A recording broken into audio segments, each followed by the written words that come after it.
the chief investigator on that particular case. A lot of new thinkings, and we're here to stretch yours just a little bit, to give you some more information about the UFO. Maybe you'll think a little more seriously about it. If you listened to Paul Harvey today, you found out that a recent poll said that over 100 million Americans believed in UFOs. Everybody seems to, but the federal government. And with us is Lee Elders to talk about that. Lee, you were talking to Bob whenever we took our little break there. Bob, you two continue. Yes, thank you, Bill. Yes, Lee, as I mentioned, I was asking about the cosmonaut Menorah. Mm-hmm. The reason I'm asking is, and bear with me, I'm going to agree, this is hard to swallow. I met with her out of body 3 years ago. And she introduced herself. You went out of body, Bob?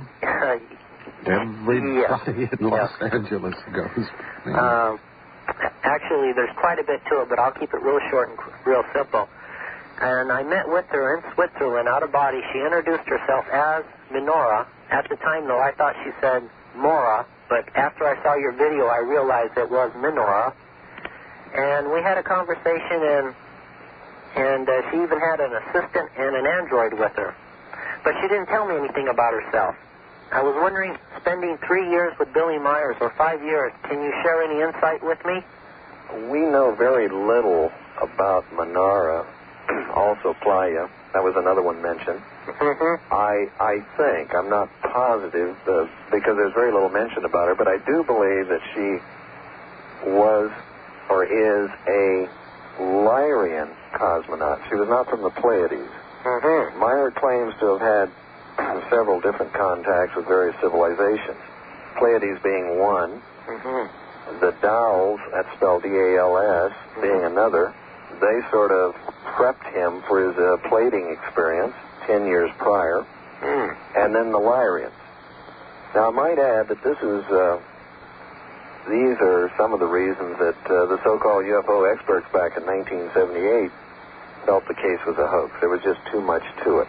There were too many, outside stories, too many contacts with other civilizations. If he could have held it to the Pleiadians, it would have made life a lot easier for the investigators, I'll put it that way. Mm-hmm. Well, when Edwin Slade was over there, he came back with a fascinating story, Lee. I don't know whether I've even had a chance to pass it on to you. But he was talking to the hands that work around there. They showed him footprints. It seems to be sort of a way station now, and some of the people that come down and spend a while are very large, and some are very small. Mm-hmm. And it's just that the word is out that this is sort of a safe place that they can come. Well, we entertained this idea back in 78 and 79 when we were faced with these facts. Now, obviously, we were searching for some kind of rational explanation. I mean, nowhere in the history of ufology has an individual had so many contacts over a period of time with different societies. And one of the things that we were checking into at that period of time was the fact that there might be, in this area, meaning in the Schmidt-Rudy area of Switzerland, maybe some kind of time warp in that place, something like the Bermuda Triangle, that would create this type of situation. In other words, it might be a beacon area for various spacecraft coming into our civilization. And therefore, maybe Meyer's in that cosmic phone book. Who knows? Yeah, Bill, if I can just say one thing, I'm sure there's a few viewers out there that... Well, if they are, this is really the open mind. Like I say, I'm sure there are some out there that obviously just can't accept with what I just said. I will say this. The android that was with her, I watched this android burn a circle in my nail, and when I came back to my body, the circle was in my nail. I'm sorry, I didn't understand. He burned a what? A circle. A circle? A perfect circle in my fingernail. In your fingernail? And I actually felt the pain out of body.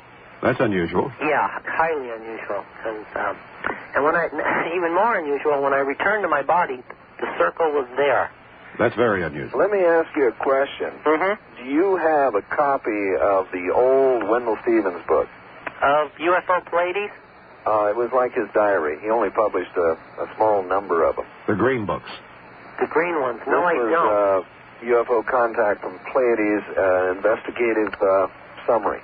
Well, I don't have the summary. I have the hardcover. Okay, you don't have the preliminary investigation report? No, I'd love to have it. Well, it's impossible to find anymore. It's like Volume 1. It's history, and they're now collector's items. But it's very... let me share one thing with you that you might find intriguing. Please. We have seen a photograph. We've never released it. We've never published it.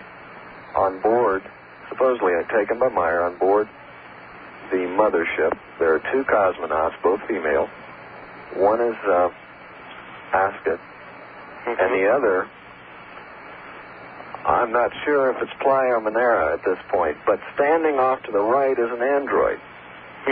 Could you describe this android to me, since you have not seen this photograph? Okay, well, I'll tell you quite honestly, usually whenever you're out of body, you can see just as clear as in body. However, when I met with them, they came to me as a silhouette. Menora, this android, and her assistants came to me.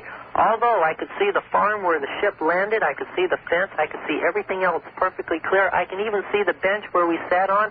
I can even see the clipboard she had in her hand when she was speaking to me. Well, let me ask you another question, real quick. What do you estimate the size, height of the android was? Okay, approximately 6.5 feet, 7 feet, no more than 7, I would say. Taller than she was? Yes. Yes. Cylindrical? No. Cylindrical is the word, I guess. Yes, yes. Okay. Arms and legs or R2-D2? No. Arms and legs. As a matter of fact, when I walked up to this android, my arm went up automatically. I had no control over that. His arm raised. He grabbed the tip of my nail. That's when I felt the pain. That's when I said to myself, you can't do this to me. It was like talking to a machine. He didn't even listen to me whatsoever. I sat down with Menora. We had a conversation which would blow your mind. And she got up, went back to her ship, and I tried to take control of the situation, and I was back in my body. It's just a mind blower. And it happened, as a matter of fact, this February will be 3-year anniversary, February 9th. How does that stack up with the android in the picture? I'd prefer to discuss that in private with this gentleman. Why don't you drop me a letter, and we'll talk about it. And okay. This way we can move on with some I other understand. callers. Okay, you want to give him the address, Lee? Oh, yeah, that's post office drawer or box, JJ. Send it to Genesis 3, Roman numeral 3. P.O. drawer, JJ, Munds Park, that's M-U-N-D-S, Park, Arizona, 86017. Wonderful. Just out of curiosity, real quickly, do you know Billy Meier's birthday? Yes. Is it in February? Yes. February 9th? No, February 3rd. The 3rd. Well, that's interesting because, real quick, all this didn't happen in one night. It happened over 4 consecutive nights, and it started on the 4th. So I don't know if there's anything to that, but I thought I'd ask. Well, I'm glad you did. It's very intriguing. I'd like to talk to you more about it. Very well. Okay. Thank you, All right, Lee. Bob, thank you very much. Thank you, Bill. And in case you missed that address, I'm going to give it to you here officially in just a second. I'm Bill Jenkins. With me, Lee Elders. World. They claim to be from Pleiades. The hard evidence involved.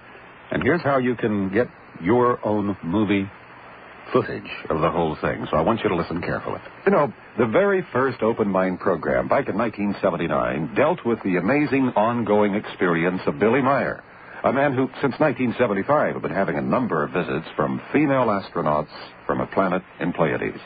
Well, his story was backed up with hundreds of photographs and movie footage of their craft. Now, you have an opportunity to see that movie footage taken by Billy Meier himself. The investigators of this amazing case are making a 90-minute home videotape available to you for the first time with a pictorial insight into the man Billy Meier and actual footage of the craft. This footage was first seen by 30 million people on Nippon television, and now you can see it at home. Get your copy by sending a check or money order for $59.95, postage and handling included, to Genesis 3 Publishing, Post Office Drawer, JJ, Munds Park, Arizona, 86017. Now stipulate beta or VHS and allow 4 to 6 weeks for delivery. That's $59.95 to Genesis 3, P.O. Drawer, JJ, Munds Park, Arizona, 86017. Come aboard, Chuck. Good evening, darling. Good evening, Lee. Hi, Chuck. I'm barely getting you, but I guess I